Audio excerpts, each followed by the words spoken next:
जब हम मना करते हैं तो मेरे नंगी नंगी तस्वीर सबके व्हाट्सएप पे भेजने लगे। किसके व्हाट्सएप पे भेजते हैं? पहले मेरे भाई के व्हाट्सएप पे भेजे। आपके भाई के फोन पे आपकी नंगी तस्वीरें? जी, वो मेरा भाई देखा तो रोने गाने लगा और उसकी बात एक चीज बताइए, तो आपकी नंगी तस्वीरें और वीडियो उनको मिली कैसे? और हम ही लोग बातचीत अपने में करते थे, वही मतलब वीडियो कॉलिंग करते थे, वो बोलो ये करो वो करो, मैं उनकी झांसे में आकर कर देती थी। अब मुझे नहीं पता था कि क्या कर देती थी? झांसा क्या कर देते थे? वो बोलते थे सविता अपना कपड़ा उतार। मैं तो पहले मना करती कि मैं ऐसी नहीं करूंगी। मैं उनके कोई वो साबुत तो भाटपारा थाने में भी रखा गया है, 2 सीडी में रखा गया। क्या क्या सबूत क्या है वो? नंगा मेरी तस्वीर है, पहले खुद वीडियो कॉलिंग पे है, मेरा कपड़ा उतरवाते हैं। हम यही ना गलती की है, कपड़ा उतार दिए हैं, कपड़ा उतार दिए। कभी नहाते थे तो कॉल करते थे तो कल पका स्क्रीनशॉट मारे हैं। और उसके बाद से इस तरह से जब उतार दिए हैं तो इस स्क्रीनशॉट मारकर वीडियो बनाकर सबके व्हाट्सएप पर डालते थे। तो यहाँ कोई कार्रवाई नहीं हो रही थी भाटपार। उसके बाद से तब उठे तो 29 मार्च को फेसबुक पर डाल दिया। वहाँ में पता है वो भटनी मंदिर पे, मठिया मंदिर पे हमेशा मेरे ससुराल मायके में जाकर बुलाते थे तो मैं वहाँ पर जाती थी। अच्छा, जब आप कुंवारी थी तो भी वो आपसे मिलते थे क्या? वो कभी मठिया मंदिर पाते थे, कभी भटनी मंदिर पाते थे। तो मैं गलत नहीं थी। शादी करके ले गए ससुराल। उसकी बाद से शादी के बाद से जब तक मैं प्रेग्नेंट नहीं थी तब तक अच्छी थी। 2 बच्चे को ताज मैं गलत हो गई, आरोप लगा रहे हैं। शादी जब तय हुआ आप लोगों का और जब तक शादी नहीं हुआ, इसके बीच में भी आप लोग मिलते जुलते रहते थे? शादी होने से पहले, तय होने के बाद शादी होने के पहले?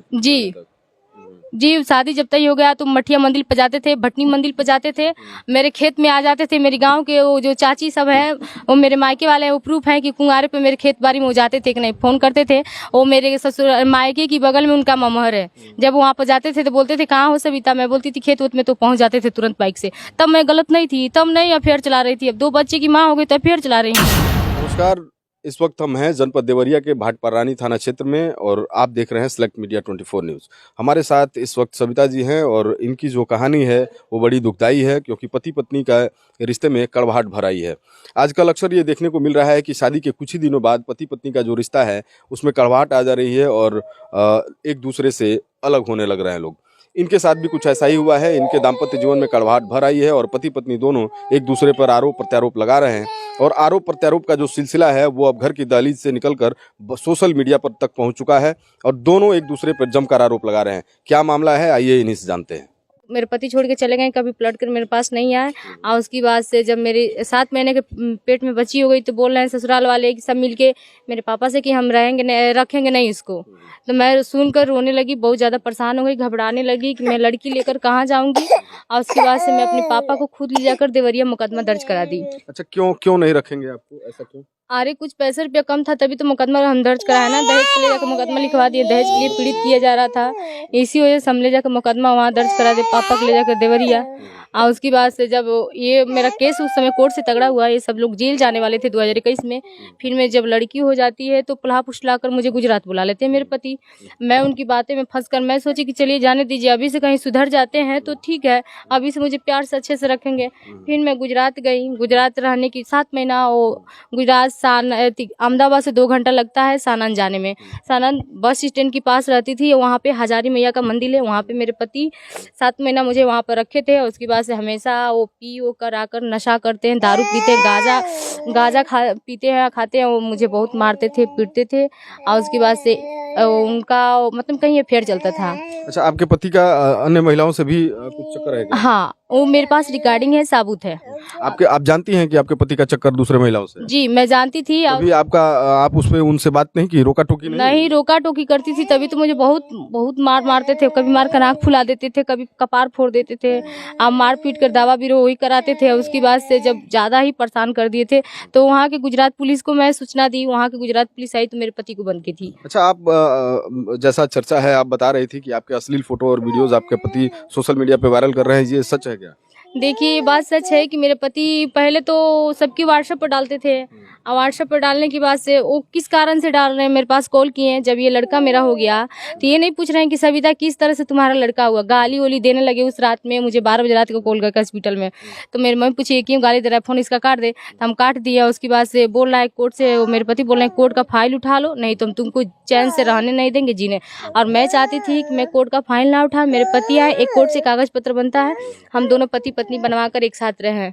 उसके बाद से इनकी मन में पता नहीं क्या चल रही है, इनकी मन में छल है, तभी तो बोल रहे हैं कोर्ट से फाइल उठाने के लिए। जब हम मना करते हैं तो मेरे नंगी नंगी तस्वीर सबके व्हाट्सएप पे भेजने लगे। किसके व्हाट्सएप पे भेजते हैं? पहले मेरे भाई के व्हाट्सएप पे भेजे। आपके भाई के फोन पे आपकी नंगी तस्वीरें? जी, वो मेरा भाई देखा तो रोने गाने लगा, और उसकी बाद से तब मेरी दीदी सबके व्हाट्सएप पर, जीजा के व्हाट्सएप पर, सबकी व्हाट्सएप पर डालने लगे। तो मैं भाट पर थाने पे आई थी सितंबर में, यहाँ पर थाने पर दरखास्त दी कि मेरे पति ऐसे ऐसे परेशान कर रहे हैं। फिर मैं देकर बोल रहे हैं मुकदमा दर्ज होगा, धरपकड़ होगा, ये होगा। तो फिर वो कोर्ट का जो कागज पत्र है मेरे पुलिस वाले मांग लिए, उस पर कोई कार्रवाई नहीं की है। अच्छा, एक चीज बताइए, तो आपकी नंगी तस्वीरें और वीडियो उनको मिली कैसे? और हम ही लोग बातचीत अपने में करते थे, वही मतलब वीडियो कॉलिंग करते थे, बोलो ये करो करो, मैं उनकी झांसे में आकर कर देती थी। अब मुझे नहीं पता था कि क्या कर देती थी, झांसा क्या कर देते थे? वो बोलते थे सविता अपना कपड़ा उतार। मैं तो पहले मना करती कि मैं ऐसी नहीं करूंगी, मैं उन पे कोई दहेज या चाहे जो भी हम लोग का मुकदमा चल रहा है, मैं अपनी पति पे ऐसा कोई आरोप नहीं लगा रहे, मैं प्रूव करके दे दूंगी। और वो साबुत तो भाट पर थाने में भी रखा गया है, 2 सीडी में रखा गया। क्या क्या सबूत क्या है वो? नंगा मेरी तस्वीर है, पहले खुद वीडियो कॉलिंग पे है, मेरा कपड़ा उतरवाते हैं। हम यही ना गलती की है, कपड़ा उतार दिए हैं, कपड़ा उतार दिए। कभी नहाते थे तो कॉल वॉल करते थे तो कल पका स्क्रीनशॉट मारे हैं। और उसके बाद से इस तरह से जब उतार दिए हैं तो इस स्क्रीनशॉट मारकर वीडियो बनाकर सबकी व्हाट्सएप पर डालते थे। तो यहाँ कोई कार्रवाई नहीं हो रही थी भाट पर। उसके बाद से तब उठे तो 29 मार्च को फेसबुक पर डाल दिए। अच्छा, आप मना नहीं करती थी कि नहीं हम अपने कपड़े नहीं उतारेंगे, हम क्यों फोन पे इस तरह मैं उनको मना करती थी, मैं बोलती थी कि आप कपड़ा क्यों उतरवा रहे हैं, अब मेरे पास आप चले आए। मैं अपनी गोद में बच्चा लिए हैं, इसकी कसम खा रहे हैं, बृहस्पति भगवान का व्रत है, उसकी कसम खा रहे हैं। अब मैं उनको अपने पति को अपने पास बुला, जब कपड़ा उतारने के लिए बोलते थे ना तो मैं बोलती थी मेरे पास आप चले आइए, कोई चौराहा थोड़ा नहीं है कि कोई डर है, आप मेरे पास आइए, मैं आपके साथ चलूंगी। तो बोले नहीं, जब फाइल तब तक नहीं उठाओगे तब तक हम नहीं आएंगे। तो हम बोले तब ठीक है न, तो हम नहीं आपके साथ ऐसे करेंगे। तभी मुझे प्यार से बुलाते फुसलाते मैं फंस जाती थी उनकी बात में। यानी आप उनके झांसे में आकर अपने कपड़े उतार दिए और उसका वो आज नाजायज लाभ ले रहे हैं? जी, मैं उनसे प्यार करती थी तभी तो मैं कपड़ा उतार दिए ना उनसे, उनकी गाने पे इतना अत्याचार करने पे उतार दिए। उसके बाद से वो मुझे आज बदनाम कर रहे हैं, ब्लैकमेल कर रहे हैं, आरोप लगा रहे हैं, गंदी आरोप लगा रहे हैं मुझे। अच्छा, उनका भी एक वीडियो सोशल मीडिया पे वायरल हो रहा है जिसमें वो कह रहे हैं कि आपके चक्कर किसी और अन्य लड़कों से है, आपका कोई रिश्तेदार है जिससे आपका चक्कर है, तो ये कहाँ तक क्या? नहीं, जो आरोप लगा रहे तो प्रूव करके दिखाएं। कौन जीजा साली का, मतलब वो मेरे जीजा है जो दीदी का देवर है, ये जो बता रहे हैं सच है कि दीदी के देवर है।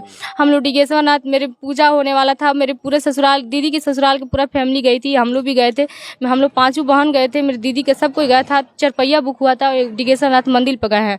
वहाँ जो फोटो दिखा रहे हैं देखिए मंदिर का है कि नहीं, मंदिर का जो सेल्फी, मैं बोली जीजा ये सब कोई फैमिली के साथ मिलके फोटो खींचे, तो वही हम फोटो खींचे थे। फेसबुक पर हम लोग स्टेटर लगाए थे, वही स्टेटर स्क्रीनशॉट मार लिए, मार के आज ब्लैकमेल कर रहे हैं मुझे, इल्जाम लगा रहे हैं कि अपनी दीदी के देवर से चक्कर चलाती है। प्रूव करे ना कि मैं अपनी दीदी के देवर से चक्कर चलाती हूँ, क्यों नहीं मोबाइल मेरा जांच करवा रहे हैं, यहाँ करो।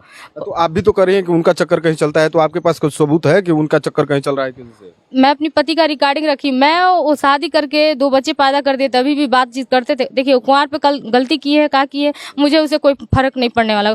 मैं उनकी जिंदगी में नहीं थी, वो क्या की है, मैं उनकी जिंदगी में नहीं, मैं क्या की उससे मैं कुछ नहीं जानती। जब 2 बच्चे पैदा कर दिए, उनकी औकात नहीं थी तो काहे लिए शादी किए, 2 बच्चे पैदा किए। और उसके बाद से मैं कुंवारी थी तो अच्छी थी। कुंवार में पता है वो भटनी मंदिर पे, मठिया मंदिर पे हमेशा मेरे ससुराल मायके में जाकर बुलाते थे तो मैं वहाँ पर जाती थी। अच्छा, जब आप कुंवारी थी तो भी वो आपसे मिलते थे क्या? वो कभी मठिया मंदिर पाते थे, कभी भटनी मंदिर पाते थे, तो मैं गलत नहीं थी। शादी करके ले गए ससुराल, उसकी बाद से शादी के बाद से जब तक मैं प्रेग्नेंट नहीं थी तब तक अच्छी थी। 2 बच्चे हुए आज मैं गलत हो गई, आरोप लगा रहे हैं। मतलब शादी जब तय हुआ आप लोगों का और जब तक शादी नहीं हुआ, इसके बीच में भी आप लोग मिलते जुलते रहते थे? शादी होने से पहले, तय होने के बाद, शादी होने के पहले? जी, शादी जब तय हो गया तो मठिया मंदिर पे जाते थे, भटनी मंदिर पे जाते थे, मेरे खेत में आ जाते थे। मेरे गांव के वो जो चाची सब हैं, वो मेरे मायके वाले हैं, वो प्रूफ है कि कुंवारे पे मेरे खेत बाड़ी में वो जाते थे कि नहीं, फोन करते थे। वो मेरे ससुर मायके की बगल में उनका ममहर है। जब वहाँ पर जाते थे तो बोलते थे कहाँ हो सविता, मैं बोलती थी खेत उत में, तो पहुँच जाते थे तुरंत बाइक से। तब मैं गलत नहीं थी, तब नहीं अफेयर चला रही थी। अब 2 बच्चे की माँ हो गई तो अफेयर चला रही हूँ। अच्छा, आपके सास ससुर से भी कैसा है रिश्ता रहता है आपका?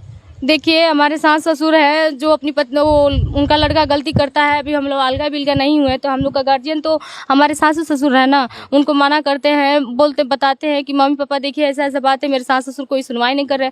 आज जो मेरे वो पापा जी है, ससुर जी, इल्जाम लगा रहे हैं ना कि मेरी बहू ऐसी बोलती है, ऐसी बोलती है। हमारे 2 बच्चे हैं, हम हमारे भी कल की मैं भी आने वाले समय में एक सास बनूंगी, ठीक है, मैं इनसे इल्जाम क्यों लगाऊंगी। अच्छा ये बताइए, ये जो मामला है, जो आप दोनों पति पत्नी सोशल मीडिया पे अपनी अपनी बातें बता रही हैं, तो इससे कहीं ना कहीं जो पारिवारिक प्रतिष्ठा है उसको नुकसान पहुंच रहा है। तो क्या आप लोगों ने कभी बैठ के एक दूसरे के साथ आज प्रेम से बात करके या दोनों परिवार के सहमति से दोनों परिवार के लोगों के सामने अपने इस मामले को सुलझाने का प्रयास नहीं किया? देखिए, हम 1000 बार गए हैं, अब कई बार ससुराल में गए हैं, कई बार पंचायत हुआ, ग्राम प्रधान जी से पूछ लीजिएगा फुलवरिया का, चाहे अन्य चौराहे पर से पूछ लीजिएगा, हम अगल बगल से भी पता कीजिए। हम ससुराल में रहने के लिए कितना बार गए हैं, पर मेरे ससुराल वाले मुझे राखते नहीं हैं।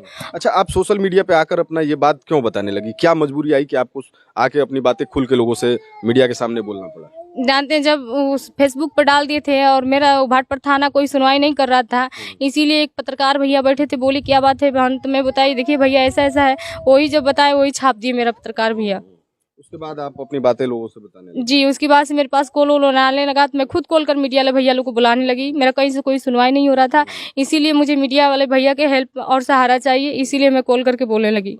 अच्छा, ये जो बातें आप बता रही हैं, ये बोलने के लिए आपके ऊपर किसी तरह का कोई दबाव बनाया गया हो या कोई लोभ प्रलोभन आपको दिया गया हो, ऐसा तो कुछ नहीं है ना? नहीं, मेरे ऊपर कोई दबाव नहीं है, नहीं मैं किसी को गलत आरोप लगा रही हूँ। अगर मैं क्यों गलत बोलूँगी, मैं इतनी पागल हूँ? अगर हम गलत आरोप लगा देते हैं किसी के ऊपर, प्रशासन पागल थोड़ी नहीं, प्रशासन जांच नहीं करेगी। अगर जांच हो कहीं झूठ निकल गया तो प्रशासन तो हम ही को बंद करेगी ना।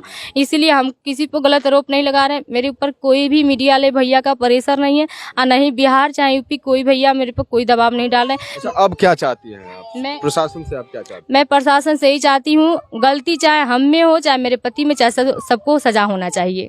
मेरी मोबाइल जांच हो, और मेरे जो लड़के हैं उनका खर्चा दे, हमारा जो खर्चा दे, मेरा जमीन अधिकार दे, आज जांच होना चाहिए मोबाइल का।